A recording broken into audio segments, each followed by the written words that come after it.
আমি স্যারকে বললাম, প্লিজ আপনি আমার সাথে এরকম কাজ করবেন না। আমি আপনার কোম্পানিতে চাকরি করতে এসেছি, অন্য কিছু করতে আসিনি। আর তাছাড়া আমি আপনার মেয়ের মতো, আপনার সাথে আমার কোনোভাবেই এসব হয় না। স্যার আমাকে বলল, আমার এখানে চাকরি করতে হলে আমার কথা মানতে হবে। আমাকে খুশি করতে পারলে তোমার টাকা পয়সার অভাব হবে না। স্যারের এইসব কথা শোনার পরেও আমি কোনোভাবেই রাজি হচ্ছিলাম না। তারপর স্যার আমার সাথে এমন কাজ করল, আমি বাধ্য হয়ে স্যারকে আমার সবকিছু বিলিয়ে দিলাম। স্যার আমার সাথে যা করল তা শুনলে বন্ধুরা তোমাদের দাঁড়িয়ে যাবে। তাহলে চলো বন্ধুরা গল্পটি শুরু করি। তবে গল্পটি শুরু করার আগে তোমাদের কাছে আমার বিশেষ অনুরোধ, তোমরা অবশ্যই সামিয়া ব্লগ চ্যানেলটি সাবস্ক্রাইব করে আমাকে সাপোর্ট করবে। আমার নাম নীলুফা আক্তার নীলু। পরিবারের সবাই নীলু নামে ডাকে। বয়স 21 বছর। আমার গ্রামের বাড়ি দৌলতপুর। মা বাবা সহ আমরা সবাই একসাথে ঢাকাতে থাকি। আমি যখন স্কুলে পড়তাম তখন আমার সৌন্দর্যের প্রেমে পড়ে শত শত ছেলে আমায় প্রতিদিন বিরক্ত করত। আমার সাথে প্রেম করতে চাইতো, আমায় নিয়ে পার্কে ঘুরতে চাইতো। কিন্তু আমি আমার গতিতে চলতাম। আমি এসবে কান দিতাম না, কারণ আমার বাবা একজন গরিব মানুষ। ঢাকায় আমরা যে বাসায় থাকি সেই বাসার নিচে আমার বাবা একটি মুদি দোকানের ব্যবসা করে। আমরা 3 বোন 2 ভাই। বুঝতেই পারছেন আমাদের বড় পরিবার। 2 ভাই ছোট ছোট এবং 2 বোন আমার ছোট। একজন পড়ে ক্লাস 7-এ আর একজন পড়ে ক্লাস 9-এ। ভাই বোনের মধ্যে আমি সবার বড়। বাবার আমাদের এত বড় পরিবার চালাতে অনেক হয়। তাই আমি ভাবলাম, আমি যেহেতু SHC পাশ করেছি, তাহলে পার্ট টাইম একটি চাকরি করতে পারলে বাবাকে হয়তো কিছুটা সাপোর্ট করতে পারব। চাকরির কথা ভাবছি আর একটি জাতীয় পত্রিকা পড়ছি। হঠাৎ পত্রিকায় একটি বিজ্ঞাপন আমার চোখে পড়ল, আর তাতে বড় বড় অক্ষরে লেখা রিসেপশনিস্ট আবশ্যক। বিজ্ঞাপনে লেখা ছিল একটি সুপ্রতিষ্ঠিত কোম্পানির জন্য একজন সুন্দরী, স্মার্ট, পরিশ্রমী, লাবণ্যময়ী, সুদর্শনা এবং আকর্ষণীয় বাচনভঙ্গি একজন মেয়ে রিসেপশনিস্ট প্রয়োজন। যোগ্যতা HSC পাস আর উচ্চতা 5 ফুট 4 ইঞ্চি হতে হবে। আর নিচে একটি মোবাইল নম্বর দেওয়া আছে। সেখানে একটি ঠিকানা দেওয়া আছে, আর তাতে লেখা আছে, যারা চাকরি করতে আগ্রহী শুধু তারাই 20 তারিখ সকাল 10টার সময় ইন্টারভিউ দিতে আসার জন্য অনুরোধ করা হলো। ইন্টারভিউয়ের সময় সকল প্রকার সনদের মূল কপি এবং ভোটার আইডি কার্ড নিয়ে আসবেন। সাথে আপনার একটি বায়োডাটা নিয়ে আসবেন। আমি ভাবলাম, যদি আমার একটি রিসেপশনিস্টের চাকরি হয় তাহলে আমার পড়ালেখার খরচটা হয়তো আমি চালাতে পারব। আর পাশাপাশি আমি আমার বাবাকে একটু সাহায্য করতে পারব। কারণ বাবার এখন বয়স হয়েছে, বাবা মা আমাদের জন্য অনেক কষ্ট করছে, আর কত করবে। দেখি এবার আমি বাবা মাকে একটু সাহায্য করতে পারি কিনা। এই ভেবে আমি সবশেষে ইন্টারভিউতে যাওয়ার সিদ্ধান্ত নিলাম।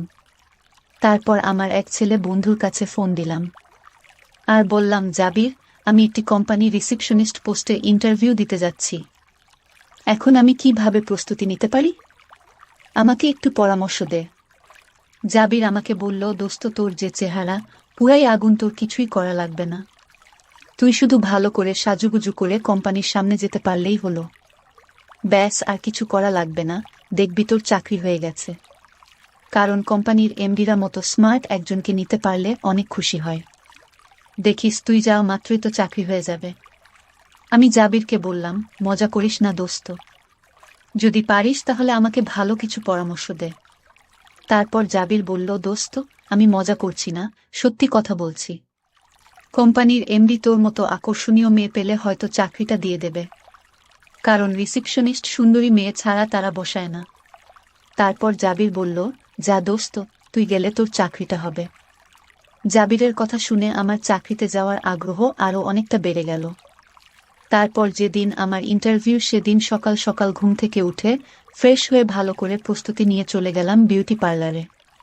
সেখান থেকে খুব ভালো করে সাজলাম, একটা জিন্স প্যান্ট আর টি-শার্ট পরলাম, যাতে খুব আবেদনময়ী মনে হয়। আমাকে দেখলেই যেন কোম্পানির এমডির মাথা ঘুরে যায়। এমনিতে আমাকে সাজলে নাকি পরিমণির মতো লাগে। একথা আমার অনেক ছেলে বন্ধুদের কাছ থেকে আমি শুনেছি।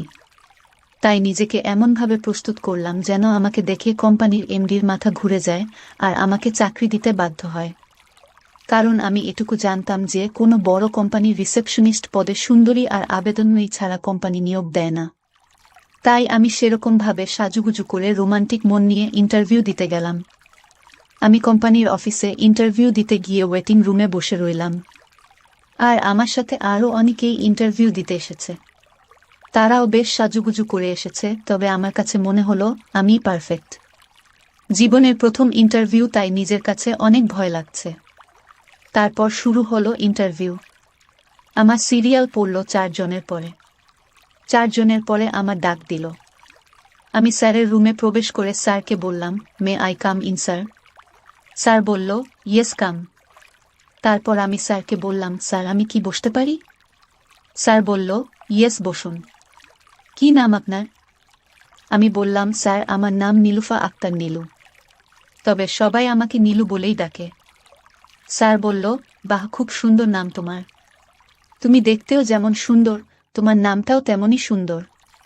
আচ্ছা নীলুফা, তুমি কেন আমাদের এখানে চাকরি করবে? আমাদের কোম্পানিতে কাজ করতে হলে রাতে দিনে, মানে অনেক সময় ডে নাইট শিফটে কাজ করতে হবে। তুমি কি পারবে নাইট শিফটে কাজ করতে? আমি বললাম, স্যার চাকরিটা আমার খুব দরকার। মা বাবার সংসারের খরচ চালাতে হিমশিম খাচ্ছে। স্যার দয়া করে যদি আপনি আমাকে চাকরিটা দেন, তাহলে আমি এবং আমার পরিবার চিরকৃতজ্ঞ থাকবে। তখন স্যার বলল, আচ্ছা নীলুফা, আপনি একটা কাজ করতে পারেন। মনে করেন আপনার চাকরিটা হয়ে গেছে। আর শুনুন, আমাদের কোম্পানির রুলস অনুযায়ী আপনার বেতন পড়বে 15,000 টাকা। আরও কিছু কাজ আছে, পরে বুঝবেন। আমি বললাম, কি কাজ স্যার? স্যার আমাকে বলল, তুমি এখানে শুবে, আর আমি শুধু তোমার এখান থেকে 1 সিরিঞ্জ রক্ত নেব। আমি তখন চাকরি হওয়ার লোভে স্যারকে আর কোনো কিছু না বলে সরাসরি বলে দিলাম, জি স্যার, আমি রাজি। তারপর স্যার আমাকে বলল, তুমি ভেবেচিন্তে বলছো তো? আমি বললাম, হ্যাঁ স্যার, আমি ভেবেচিন্তে বলছি। তারপর স্যার আমাকে বলল, নীলুফা, রক্তটা যে তোমার বিশেষ জায়গা থেকে নিতে হবে, হয় উপর থেকে, না হয় নিচ থেকে। আমি বললাম, স্যার এটা কিভাবে সম্ভব? স্যার বলল, নীলুফা, একটু স্যাক্রিফাইস করো। স্যারের এই বিনয় মাখা কথায় আমি না করতে পারলাম না। আমি বললাম, স্যার ঠিক আছে, তাহলে উপর থেকে নেন। তারপর স্যার আমার এখান থেকে রক্ত নিলেন। রক্ত নেওয়ার সময় স্যার আমার সাথে খুব বাজে আচরণ করছিল, আর তাতে আমি ভয় পেয়ে গিয়েছিলাম। রক্ত নেওয়া শেষ হলে স্যার আমাকে বলল, নীলুফা, আপনি কাল থেকে আমাদের কোম্পানিতে জয়েন করতে পারেন। এই নিন আপনার অ্যাপয়েন্টমেন্ট লেটার। আমি অ্যাপয়েন্টমেন্ট লেটার নিয়ে বাসায় চলে আসলাম। আমার চাকরির কথা শুনে মা বাবা এবং ভাই বোন সবাই খুশি হয়েছে। তারপর থেকে আমি নিয়মিত অফিসে চাকরি করছি। আমি চাকরি করা প্রায় 1 মাস হয়ে গেল। তারপর হঠাৎ এমডি স্যার আমাকে তার চেম্বারে ডাকল। আমি স্যারের রুমে গেলাম। তখন স্যার আমাকে বলল, নীলুফা, আগামী শনিবার আমাদের কোম্পানির বর্ষপূর্তি, যার ফলে আমরা আমাদের কোম্পানির একটি অনুষ্ঠানের আয়োজন করেছি। আর এখানে দেশি বিদেশি অনেক গেস্ট থাকবে। আর সেখানে উপস্থাপনের পারফরম্যান্সটা তোমাকেই করতে হবে। আমি বললাম, জি স্যার। তারপর শনিবার এলো। আমাদের কোম্পানির বর্ষপূর্তি অনুষ্ঠানে যাব। আর স্যার আমাকে বলেছিল খুব ভালো করে সাজুগুজু করে যেতে, কারণ এখানে দেশি বিদেশি অনেক গেস্ট আসবে। আমি খুব ইচ্ছা মতো সাজলাম। সেদিন নীল রঙের একটি শাড়ি পরে অনুষ্ঠানে গিয়েছিলাম। আমার মনে হয়েছিল সেদিন আমাকে খুব আবেদনময়ী লাগছিল। অনুষ্ঠানে আমি গিয়ে উপস্থাপনার কাজ করতে থাকলাম। আর এমডি স্যার সহ বিদেশি অনেক গেস্ট এই অনুষ্ঠানে ছিল। স্যার বিদেশি অনেক বায়ারকে আমাদের কোম্পানিতে অনুষ্ঠান উপলক্ষে দাওয়াত দিয়েছিলেন। তার মধ্যে 7 জন নাম করা বড় বড় বায়ার আমাদের কোম্পানির বর্ষপূর্তি অনুষ্ঠানে এসেছিল। তারা দেখতে অনেক বড় বড় মানুষ। আমার কাছে মনে হচ্ছে হেব্বি শক্তিশালী, অনেক পাওয়ারফুল। তারা যখন চেয়ারে বসে, তখন তাদের বিশ্বাসটা খুব ভালো করে বোঝা যায় যে তারা কত পাওয়ারফুল। অনুষ্ঠান চলাকালে আমি দেখলাম বিদেশি একজন বায়ার আমার দিকে খুব বাজেভাবে চেয়ে রইল, আর সালের কানে কানে ফিসফিস করে কি যেন বলল। আমি তখন আমার উপস্থাপনার কাজ করতেছিলাম। অনুষ্ঠান শেষে এবার সাংস্কৃতিক অনুষ্ঠানের পালা। এমনি স্যার আমাকে বলল, নীলুফা, এবার আমাদের কোম্পানির সকলের একটি অনুরোধ, তোমার একটি গানের সাথে নৃত্য করতে হবে। আমি বললাম, স্যার তেমন বেশি পাই না। তারপরেও স্যারের অনেক জোরাজুরিতে আমি নৃত্য করতে রাজি হলাম। আর এমনিতে যখন স্কুলে পড়তাম, তখন আমি মাঝে মাঝে আমাদের স্কুলের সাংস্কৃতিক অনুষ্ঠানে নৃত্য করার মোটামুটি অভিজ্ঞতা আছে। তারপর একটি ডিজে গান বক্স ছেড়ে দিল। আমি গানের তালে তালে বিভিন্ন অঙ্গভঙ্গিতে নাচতে শুরু করলাম। আমার নাচ দেখে বিদেশিরা লোলুপ দৃষ্টিতে চেয়ে রইল। তারপরেও আমি আমার মতো করে সকলকে আনন্দ দেওয়ার জন্য বিভিন্ন কৌশলে নাচতে শুরু করলাম। এভাবে আমাদের অনুষ্ঠান শেষ হলো। অনুষ্ঠান শেষে এমডি স্যার আমাকে বলল, মিস নীলুফা, আজকে তোমার পারফরম্যান্স অনেক চমৎকার হয়েছে। তোমার নাচে বিদেশিরা অনেক খুশি হয়েছে। তবে তোমার সাথে আমার অনেক কথা আছে। তুমি ফ্রেশ হয়ে চেম্বারে আসো। একটু তাড়াতাড়ি চলে এসো, ঠিক আছে? আমি বললাম, জি স্যার। তারপর কিছুক্ষণ পর আমি এমনি স্যারের চেম্বারে গেলাম। স্যার আমাকে বলল, নীলুফা, তোমার সাথে আমার অনেক কথা আছে, কিন্তু কথাগুলো যে আমি কি করে বলি বুঝতে পারতেছি না। আবার তুমি যদি আমাকে ভুল বোঝ। আমি বললাম, স্যার, আপনার যে কোনো কথা আমাকে নির্দ্বিধায় বলেন, আমি কিছু মনে করব না। স্যার বলল, নীলুফা, তুমি তো জানো আমার কোম্পানির প্রায় ৮০% অর্ডার আসে বিদেশ থেকে, তাও আবার যারা আমার অতিথি প্রতি বছর তারাই আমার 50% অর্ডার দেয়। কিন্তু তাদের খাবার দাবার বাসস্থান আমি কোনো কিছুর কমতি দেই নাই। কিন্তু তারা এইবার আমার কাছে এমন একটি জিনিস দাবি করে বসেছে। এখন যে আমি কি করি নীলুফা, আমার মাথায় আসছে না। আমি বললাম, স্যার, তারা আপনার কাছে কি চায়? তারপর স্যার আমাকে বলল, নীলুফা, তারা চায় তুমি তাদেরকে একটু খুশি করো। আমি বললাম, স্যার, এসব আপনি কি বলছেন? এটা কিভাবে সম্ভব? আর তাছাড়া তাদের সাথে আমার যায় না। স্যার, দয়া করে আপনি আমার এত বড় ক্ষতি করবেন না। আমি কোনো দিন কারো সাথে এমন কাজ করি নাই। স্যার, আমাকে ক্ষমা করবেন। তখন স্যার বলল, দেখো নীলুফা, আমি কিন্তু ইচ্ছে করে তোমাকে এই প্রস্তাব দেইনি। আমার কোম্পানির 50% অর্ডার তোমার উপর নির্ভর করছে। আর তাদের দেশে তো এইসব ওপেন, যার কারণে তারা তোমাকে দেখে চেয়ে বসেছে। এখন তুমি তাদের প্রস্তাবে যদি রাজি না হও, তাহলে তারা আমার সকল অর্ডার বাতিল করে দেবে। আমার কোম্পানির বিরাট লস হয়ে যাবে। নীলুফা, আমি তোমার কাছে হাত জোড় করে বলছি, তুমি দয়া করে আমার কোম্পানি রক্ষা করো, বিনিময়ে তুমি যা চাও আমি তাই দিব। স্যার বলল, দেখো নীলুফা, এমন সুযোগ জীবনে হয়তো তুমি আর পাবে না। নীলুফা, তুমি 7 দিন 7 জনকে সময় দেবে। আমি তোমাকে এর বিনিময়ে 7 লক্ষ টাকা দিব। আমি বললাম, স্যার, 7 লক্ষ? স্যারের মুখে 7 লক্ষ টাকার কথা শুনে আমি কি করব বুঝতে পারছি না। একদিকে 15,000 টাকা প্লাস চাকরি, আর একদিকে বাবার অভাব অনটনের সংসার, আর অপরদিকে জীবনের শ্রেষ্ঠ সম্পদ যত। কি করে বুঝতে পারছি না। আমি স্যারকে বললাম, স্যার, আমাকে 1 ঘন্টা সময় দিন। আমি একটু ভাবি, আর ভাবতে ভাবতে এমনিতেই মায়ের ফোন এলো। মা বলল, নীলুফা, তো বাবার শরীর খুব খারাপ। আমরা তো বাবাকে হাসপাতালে নিয়ে এসেছি। এখন ডাক্তার বলেছে অপারেশন লাগবে, আর অপারেশনের খরচ হবে 5 লাখ টাকা। নীলুফা মা, এখন আমরা কি করি? তুই তাড়াতাড়ি একটু হাসপাতালে আয়। মায়ের ফোন পেয়ে মনটা ভেঙে গেল। আমি খুব দ্রুত এবং বিস্তারে এখানে গেলাম। আমি স্যারকে বললাম, স্যার, আমি আপনার প্রস্তাবে রাজি। এখন আপনি দয়া করে আমাকে 5 লক্ষ টাকা দিন, বাকিটা পরে নেব। এমনি স্যার বলল, কি বলো নীলুফা, তুমি এখন এত টাকা দিয়ে কি করবে? আমি বললাম, স্যার, আমার বাবা হাসপাতালে ভর্তি, অপারেশনের জন্য টাকা লাগবে। তারপর স্যার আমাকে বলল, কি বলো নীলুফা, তোমার বাবা হাসপাতালে ভর্তি? চলো, তোমার বাবাকে আমিও দেখতে যাব, আর তোমার বাবার অপারেশনের টাকা আমি পেড করে দিচ্ছি। হাসপাতাল থেকে আসার পর স্যার আমাকে বলল, নীলুফা, তোমার জন্য আজকে আমাদের একজন সম্মানিত সুইজারল্যান্ডের গেস্ট অপেক্ষা করছে। আমি জানি এখন তোমার মন খারাপ, তারপরেও তাদেরকে খুশি করা তোমার উপর বাধ্যতামূলক। প্লিজ নীলুফা, একটু কনসিডার করো। তারপর স্যার আমাকে একটি রুমে নিয়ে গেলেন, যেখানে মিস্টার এলডেন্ট আমার জন্য অপেক্ষা করছে। আমি গিয়ে দেখি মিস্টার এলডেন্ট সেখানে বসে বসে আমার জন্য অপেক্ষা করছে, আর বিদেশি পানি পান করছে। আমাকে দেখে মিস্টার এলডেন্ট খুব খুশি হলো। তারপর মিস্টার এলডেন্ট কি যেন বিদেশি পাওয়ারফুল শারাব আমাকে পান করালো। আমি তা খেলাম। অনেক টেস্ট খাওয়ার পর দেখি আমার খুব এনার্জি মনে হচ্ছে এরকম 10 এলডেন্টকে আমি কন্ট্রোল করতে পারবো। তারপর শেরমান শুরু করল। সে এতটাই রোম্যান্টিক যে এতদিন শুধু বিদেশিদের কথা শুনতাম, আজ নিজে উপভোগ করার সুযোগ পেলাম তাদের সাথে রোমান্স করে আনন্দ করে ফুর্তি করার। তারপর আমরা প্রায় অনেকক্ষণ আনন্দ ফুর্তি নাচ গান করলাম। এতদিন শুধু মানুষের নিকট শুনতাম যে বিদেশিরা আনন্দ ফুর্তিতে খুবই এক্সপার্ট, আর আজকে তা বাস্তবে বুঝলাম।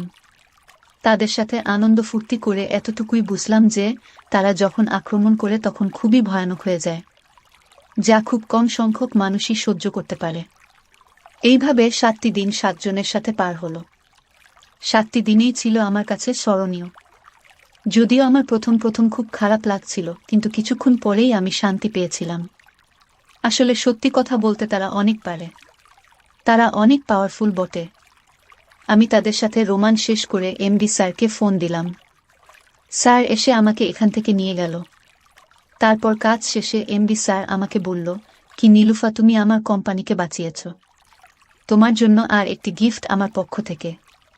তুমি এবার চোখ বন্ধ করো। একটু পর স্যার আমাকে বলল, এবার চোখ খোলো। আমি চোখ খুলে দেখি স্যার আমার জন্য ডায়মন্ডের একটি রিং উপহার হিসেবে দিল, আর বলল, কন্ট্রাক্টের বাকি টাকা আমি তোমার অ্যাকাউন্টে ট্রান্সফার করে দিয়েছি। তারপর থেকে আমি এইভাবে স্যার আমাকে দিয়ে প্রতিনিয়তই কাজ করাতো। আমি আস্তে আস্তে তাদের বাধ্য হয়ে গেলাম। এইভাবে সকলের চোখ ফাঁকি দিয়ে চলতে লাগলো আমার কাজ। তারপর কিছুদিন পর বাবা মা আমাকে একটি ছেলের সাথে আমায় দিয়ে দিল। ছেলেটি খুবই দুর্বল। আমি তার কাছ থেকে কোনো কিছুই পাই না। আমার যা প্রয়োজন সে আমাকে তা কিছুই দিতে পারে না, কারণ আমার তো বেশি পেয়ে অভ্যাস। ভাবলাম তার সাথে মনে হয় আমার শান্তি হবে না, তাই আমি তাকে ডিভোর্স দিয়ে চলে আসলাম। ডিভোর্স দিয়ে চলে এসে আমি আবার আমার এমডি স্যারকে ফোন দিলাম। স্যার, আমি আবার আপনাদের সাথে কাজ করতে চাই। আমার অনেক প্রয়োজন, যা আপনারা ছাড়া কেউ এর চাহিদা পূরণ করতে পারবে না। তারপর আমার স্যার বলল, নীলুফা, তোমার জন্য এই কোম্পানির দরজা সারা জীবন খোলা। চলে এসো। তবে নীলুফা, তোমাকে আজকে আমি একটা সত্য কথা বলি। তুমি কি জানো প্রথম দিন তোমার বিশেষ জায়গা থেকে কেন আমি রক্ত নিয়েছিলাম? আমি বললাম, না স্যার। কারণ তুমি ছিলে আমার এই পথের প্রথম দিনের টার্গেট, আর বিদেশিরা আমাকে বলেছিল যাদের দ্বারা এই কাজ করাব তাদের রক্ত পরীক্ষা করে রাখতে। কারণ তারা খুবই সচেতন, যাদের রক্ত একদম পরিষ্কার তাদের সাথে তারা আনন্দ করে। তারা খুবই স্বাস্থ্য সচেতন। নীলুফা, এই জন্য তোমার রক্তটা আগে পরীক্ষা করেছিলাম। তারপর তোমাকে এক নাটকীয় কায়দায় তোমার অনেক মূল্যবান করে দিলাম। তুমি এখন আমার 1000 কোটি টাকার সম্পদ। আমরা আমাদের কাজ চালিয়ে যাই। তারপর থেকেই আমি এখনো দেশের প্রতীক। প্রতিদিন শত শত মানুষকে আনন্দ দেওয়াই আমার মূল কাজ। জানি না এই পথের শেষ কোথায় আর কোথায় গিয়ে দাঁড়ায় এই জীবনের গতিধারা। বন্ধুরা, তোমাদের নিকট আমার একটি ছোট্ট প্রশ্ন। এই গল্প থেকে তোমরা কি শিখতে পারলে? দয়া করে কমেন্ট করে জানাবে। বন্ধুরা, ভিডিওটি যদি ভালো লাগে তাহলে একটি লাইক দিন, আর তোমরা যদি এরকম ধরনের মজার ভিডিও পেতে চাও তাহলে দয়া করে আমার চ্যানেলটি সাবস্ক্রাইব করো। তোমাদের সকলের সুস্বাস্থ্য কামনা করি। ভিডিওটি দেখার জন্য তোমাদের সকলকে অসংখ্য ধন্যবাদ। আমার ঐশী আপু দেখতে খুব সুন্দরী ছিল। আমার আপুর বিয়ের হওয়ার 1 মাস পরেই দুলাভাই বিদেশ চলে যায়। দুলাভাই বিদেশ যাওয়ার পর আপুর তার বয়ফ্রেন্ডকে বাসায় এনে যা করলো তা আমি দেখি ফেলি। এই সুযোগটাকে কাজে লাগিয়ে আপুকে আমি যা বলতাম আপু তা করত। একদিন আপুকে হোটেলে নিয়ে যা করেছিলাম তা শুনলে আমি গ্যারান্টি দিয়ে বলতে পারি তোমাদের পানি চলে আসবে। তাহলে কথা না বাড়িয়ে আসল ঘটনাটি শুরু করি। আমার নাম শাওন, বয়স 18 বছর। আমার একমাত্র বড় বোন সুমাইয়া আফরিন ঐশী। বাড়ির সবাই ঐশী বলে ডাকে। তার বয়স 20 বছর। কিছুদিন আগে ঐশী আপুর বিয়ে হয়েছে। দুলাভাই বিদেশে থাকে। বিয়ে করার জন্য 1 মাস আগে দেশে এসেছে। ঐশী আপুকে দেখেই তার পছন্দ হয়েছে, তাই দেরি না করে তাড়াতাড়ি বিয়ে করেছে। আমাদের অর্থনৈতিক অবস্থা খুব বেশি ভালো না। বাবা একটা ছোট কোম্পানিতে চাকরি করেন। ঢাকা শহরে থাকা খাওয়ার খরচ সামলানো কঠিন। তাই দুলাভাই এর মতো একটা ভালো ছেলেকে পেয়ে বাবা আর মা কোনো দেরি করতে চায়নি। ঐশী আপু বিয়েতে খুব খুশি ছিল। কিন্তু দেখতে দেখতে 2 মাস পার হয়ে গেল, আর দুলাভাই এর বিদেশ যাওয়ার সময় হয়ে গেল। বিয়ের 2 মাসের মধ্যেই স্বামী বিদেশে চলে যাবে, তাই ঐশী আপু ভীষণভাবে ভেঙে পড়ল। তাই দুলাভাই সিদ্ধান্ত নিল যে 1 বছর পরেই দুলাভাই দেশে ফিরে আসবে, আর এই 1 বছর ঐশী আপু তার বাপের বাড়িতেই থাকবে। দুলাভাই এর বাড়ি টাঙ্গাইল জেলাতে। তাই বিদেশে যাওয়ার 1 সপ্তাহ আগেই ঐশী আপুকে সাথে নিয়ে ঢাকাতে আমাদের বাসায় চলে আসলো। ঐশী আপু আর দুলাভাই আসাতে মা বাবা আমরা সবাই খুব খুশি হলাম। দুলাভাই আর ঐশী আপুর সাথে আমি খুব আনন্দের সাথে সময় কাটাতে লাগলাম। দুলাভাই এর বিদেশে যাওয়ার দিন চলে আসলো। দুলাভাই যেদিন বিদেশে যাবে তার আগের রাতে আমার ঘুম ভেঙে গেল। আমি পানি খাওয়ার জন্য আমার রুম থেকে বাহিরে এসে ডাইনিং এ এসেছি। বাইরে প্রচণ্ড গরমের তাপদাহ।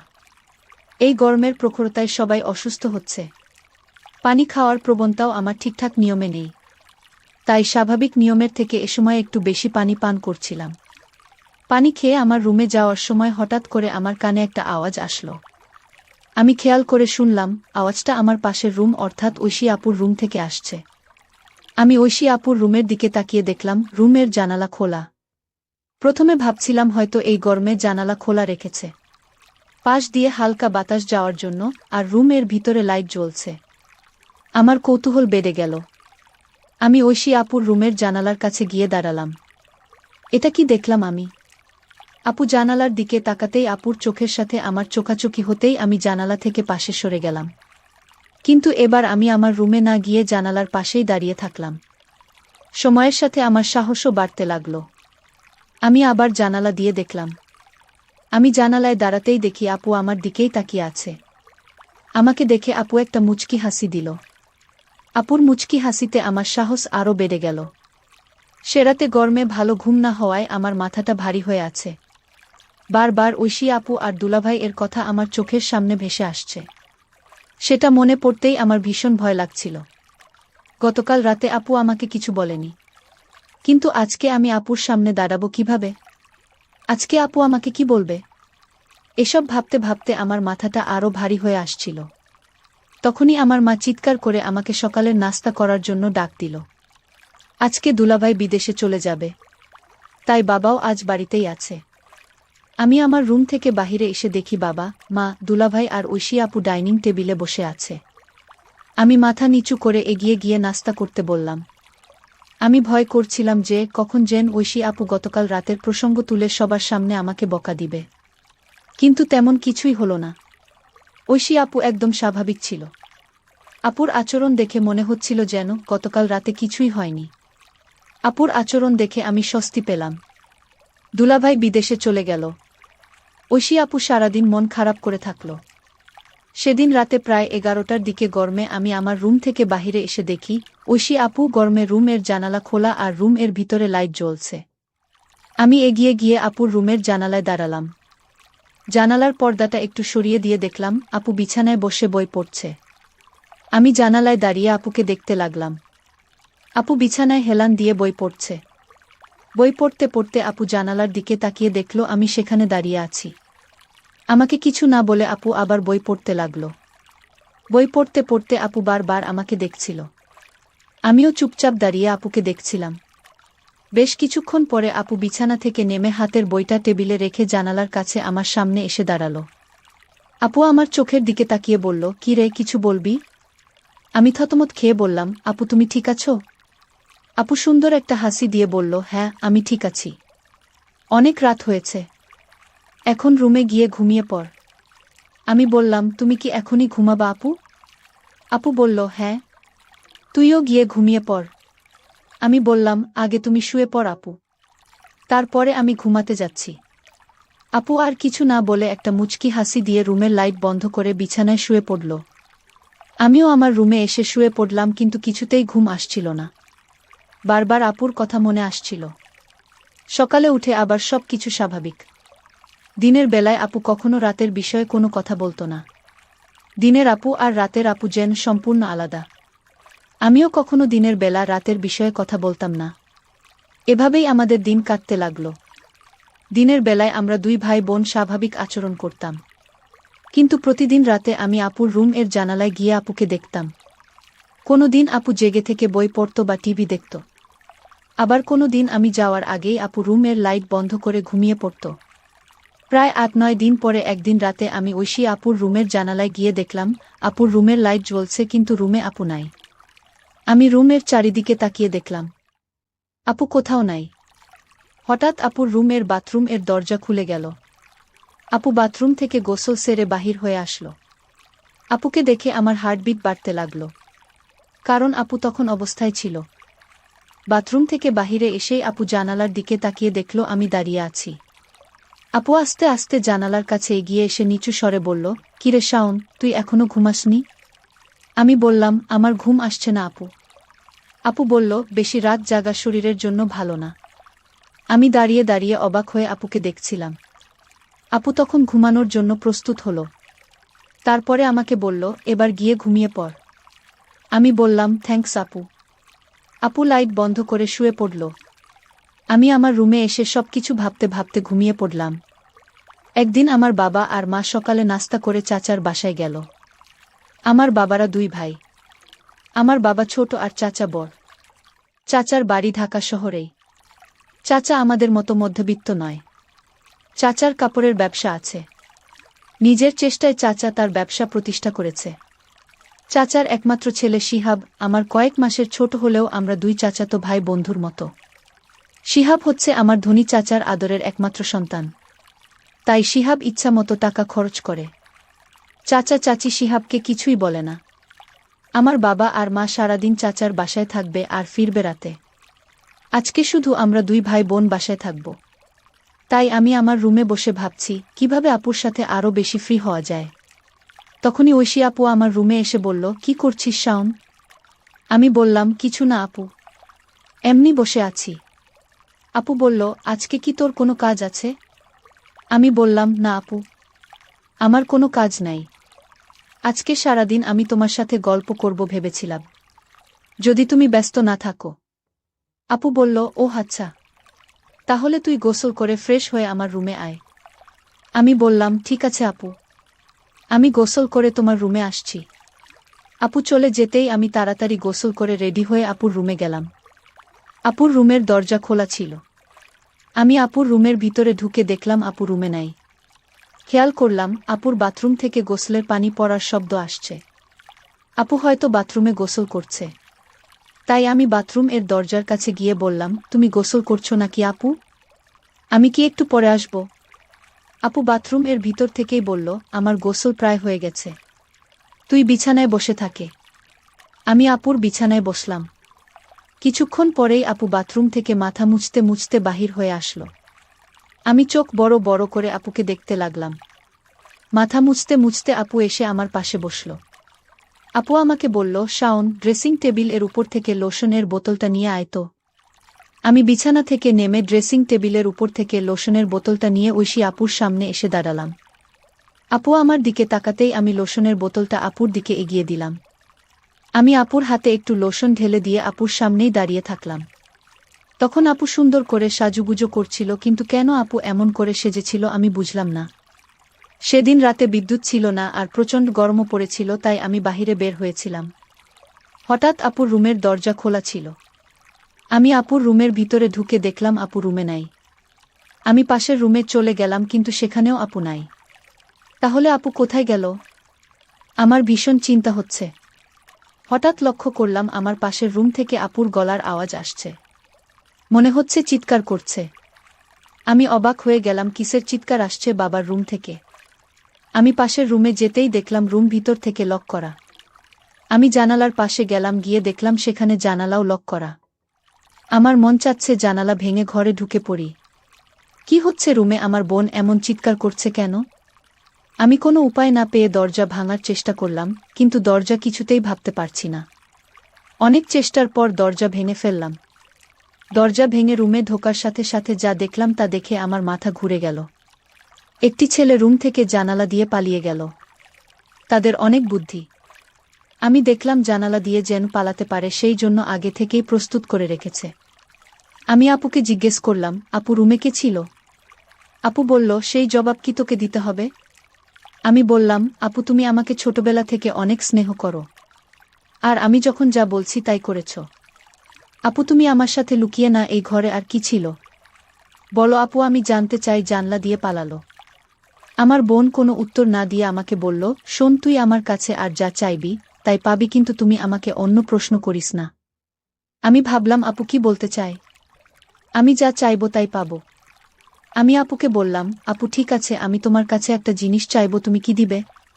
আপু বলল, বলেই দেখ না, আমি দেখি না। আপুকে কথাটা বলতে আমার খুব ভয় হচ্ছিল।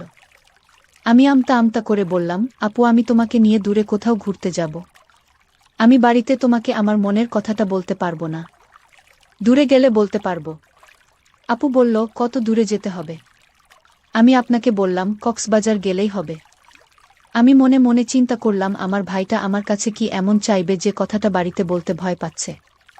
আমি ছোট ভাইয়ের কথায় রাজি হয়ে গেলাম। আমি তোর সাথে ঘুরতে যাব। আমিও জানতে চাই আমার ছোট ভাইয়ের মতটা কি। হঠাৎ ছোট ভাই আমাকে ডাক দিয়ে বলল, আপু আমি যে কথা তোমায় বলবো, আর আমি তোমার কাছে যা চাইবো তা কাউকে বলতে পারবে না। বিষয়টা গোপন রাখতে হবে। প্রমিস কাউকে বলবো না। তাহলে এখনই বলে ফেল, কি বলবি, আমার কাছে কি চাস? আপু আমি আগেই বলেছি আমি বাড়িতে বলতে পারবো না। তোমাকে কক্সবাজার নিয়ে তারপর বলবো। ঠিক আছে আমার লক্ষ্মী ভাই, তাহলে চল আজই আমরা কক্সবাজার চলে যাই। আপুর কথা শুনে আমার খুব আনন্দ লাগছে, আবার অনেক ভয় লাগছে। তাহলে চলো কালই আমরা কক্সবাজার চলে যাই। পরের দিন সকালে আমি আপুকে নিয়ে কক্সবাজার রওনা দিলাম। আমরা সকাল ৮টায় বাড়ি থেকে কক্সবাজারের উদ্দেশ্যে নিয়ে রওনা দিলাম। আমরা প্রায় রাত ৯টায় কক্সবাজার গিয়ে পৌঁছালাম। সারাদিন গাড়ির জার্নিতে শরীরটা আমার অনেক ক্লান্ত হয়ে গেছে।